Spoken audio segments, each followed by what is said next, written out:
Hey guys, Island Homesteader here with a garden update.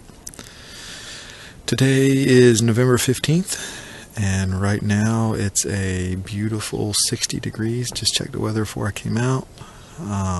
Not a breath of wind. As you can see, the canal is like a sheet of glass and there is not a breath blowing the trees around at all, which is a nice change because it's been really windy all week. Tuesday and Wednesday we had 40-mile-an-hour winds here for a couple of days. Temperatures got down for this time of the year here pretty chilly. We had temperatures in the upper 40s during the day on Wednesday with a 40-mile-an-hour wind, and that was pretty chilly. Been pretty cool at night. I know last night when we came in from church a little bit before 9, the car mirror said it was 40 degrees even outside, so it may have even gotten down to the 30s last night. I'm not sure, but it was it warmed up through the night.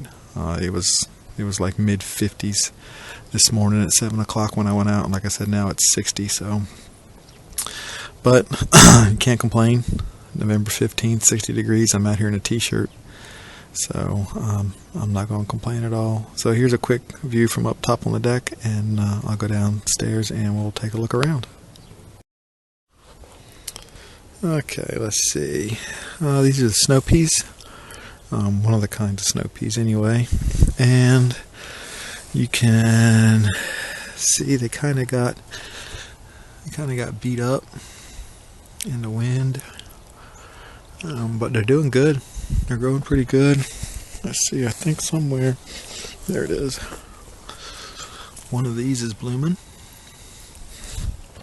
But they've grown up pretty tall. It's the same kind I did in the spring, and they've grown up taller here in the fall than they did in the spring. But you can see that they got beat up pretty bad with the wind blowing. These shorter snow peas over here are full of blooms and full of little snow peas, and the peas in some of them are actually getting to be pretty good size for a small pod. So I'm thinking about picking some of these. I think these might just be a smaller potted snow pea. I don't want the peas to get much bigger than what's in that pod right here. But the plants are loaded with blooms, and they've got lots of little snow peas on them, so I'm pretty happy with that. Let's see, let's just work our way around. Box of rutabagas.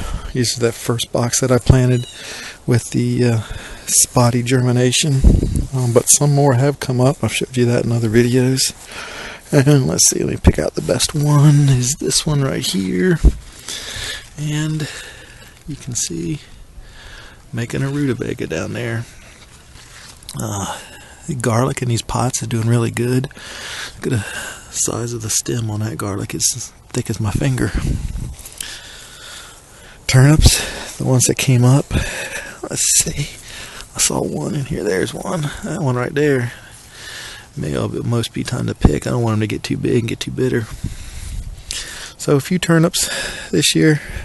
Never been a real big turnip family, but had a few back in the spring in our CSA box, and they were okay. We could eat them. Cabbage coming along. I don't remember, again, I've said this, I don't remember which ones are which. I've lost my clipboard that I kept notes on this spring or this fall when I planted. Broccoli. The only variety I remember for sure is that these two right here that are a little different color were Pac-Man, left over from that pack I planted up on the deck. Brussels sprouts coming right along. Some of you will probably notice that these plants over here that I was going to take out of the cups are still in the cups. I just decided to go ahead and leave them. I figure the roots will grow through the bottom of the cup.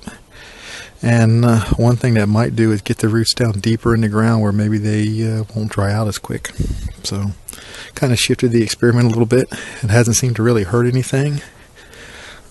These purple kohlrabi, you can see, are they're swelling up at the stem, making their little bulbs like they're supposed to.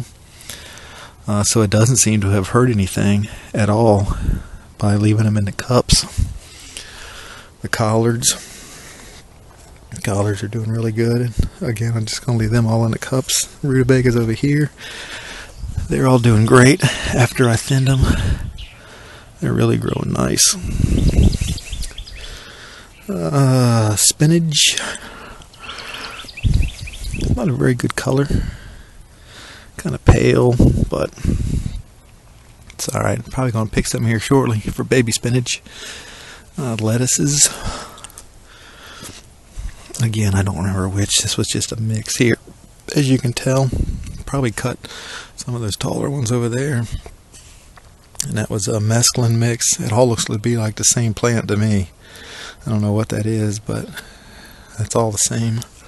Time to pick some of those. Probably got a good bowl full of salad out here anyway with some baby greens. Romaine. The ones that are still going are doing really good. I think those got beat up the last few days. Butter crunch lettuce, the same thing. The ones that are still left are growing nice. So, and lastly down here is the carrots, and I got to figure out if I'm going to try to get in there and thin them, because some of these are pretty thick. Let me know what you think. I know I've seen some people that have thinned them, some that don't, some that just let them go. So, never had much success with carrots, so share your thoughts with me. Should I thin them or should I not? But anyway, there's a quick look. I will go upstairs real quick and show you the plants on the deck. Okay, I haven't shown before, but all the broccoli plants up here, all man-made heads, and they've all been picked, and they're now making side shoots, which I need to get out here and pick some of those. But all the broccoli made a main head, and they've all been cut, and you can see. For those of you that don't know, when you cut your broccoli head, don't pull the plant up, leave it, because it brings side shoots up from the leaf bases, as you can see here. But the other thing going on up here is a cauliflower, and we've got cauliflower heads. Last year was the first time I'd ever successfully grown cauliflower. There's one down in there. So this looks like 2 years in a row with successful cauliflower heads. Hopefully they're going to get a little bigger. I don't know how long I want to leave them. The broccoli heads up here weren't huge. They weren't what I expected out of Pac-Man, but as you can see, the plants don't look all that great. I mean, they never got as big as I thought they were going to get. These, whatever this color is on these leaves, I think that's pretty much the way they came from the nursery. They've looked like that the whole time. This is brand new soil in the pots for this year. I grew tomatoes in them in the summertime, and then this has been the only other thing in there. And I can't think of any diseases that would cross from tomatoes to broccoli. So I think whatever was wrong with them, they came that way from the nursery. So hopefully next year, I've got some ideas now in my head for seed starting trays inside in the spring. So hopefully next year I'm going to start all my own seeds. That's my goal anyway. We'll see what happens. Alright, you guys, just another look at the beautiful November 15th weather here on the Outer Banks. It's not real sunny, kind of overcast, but I'll take 60 degrees on November 15th. So, alright, you guys, hope you guys enjoyed watching this. Hope you guys' gardens are doing good. And again, thanks for watching, and God bless.